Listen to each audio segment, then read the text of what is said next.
Tinawag na umano ng National Bureau of Investigation ang aktres na sina Rian Ramos at beauty queens Michelle D. and Samantha Pandillo kaugnay ng kinahaharap nilang illegal detention and torture accusations. Ang iba pang detalye sa exclusive Agenda Weekend Report ni Ryan Reloban ng Abante, live mula sa NBI headquarters. Go ahead, Ryan. IB, maglalabas na raw ang National Bureau of Investigation o NBI ng subpoena laban sa mga personalidad na sinasangkot ni alias Totoy, ang personal assistant at driver ng aktres na si Rian Ramos sa umano'y pambubugbog sa kanya.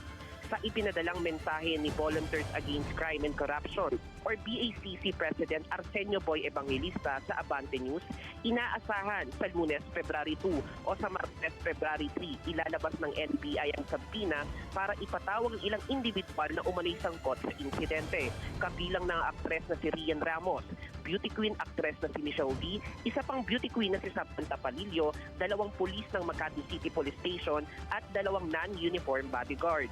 Dagdag pa ni Evangelista, muli naman daw babalik si alias Totoy sa NBI sa Lunes ng alas 8 ng umaga para sa pagpapatuloy ng case build-up upang mas maging matibay raw ang posibleng reklamong isasampa sa nasabing individual.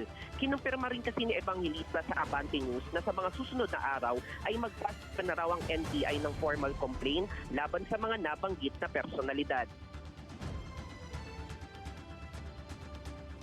Soon, ang NBI magpapile na ng formal complaint against personality included for function. No? Ang alam ko doon, 3 celebrity, 2 bodyguard na non-uniform.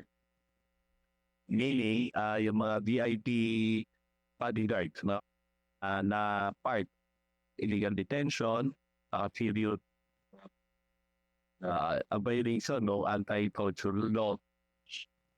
Yun, bali total of and also additional 2 police PNP officers sa Makati Police belonging to sa Makati Police unit. Pero sa mensaheng itinadala ng kampo ni Ramos at D sa Abante News, mariing kinontra ni Attorney Maggie Abraham Carduque ang naging pahayag ni Evangelista.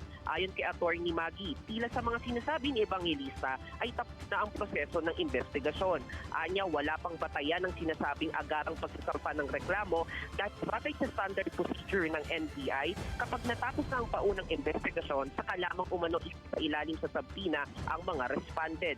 Ito ay upang makapaghain ng kanilang counter affidavit at makapagprinsinta ng mga ebidensya na dapat ding suriin ng NBI. Kinukunan na rin natin ng reaksyon o statement ang NBI kaugnay rito sa mga pahayag ni Evangelista pero wala pang tugon ang ahensya. IB?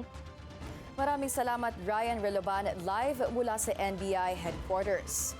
Samantala, ayon sa mga dokumentong nakuha ng Billionaire News Channel, mayroong flight ticket si D papuntang Iloilo noong January 17 at isang return flight naman dated January 18. Matatanda ang una ng itinanggi ni D ang mga alegasyon ng driver ni Ramos dahil nasa Iloilo raw siya sa araw na yon.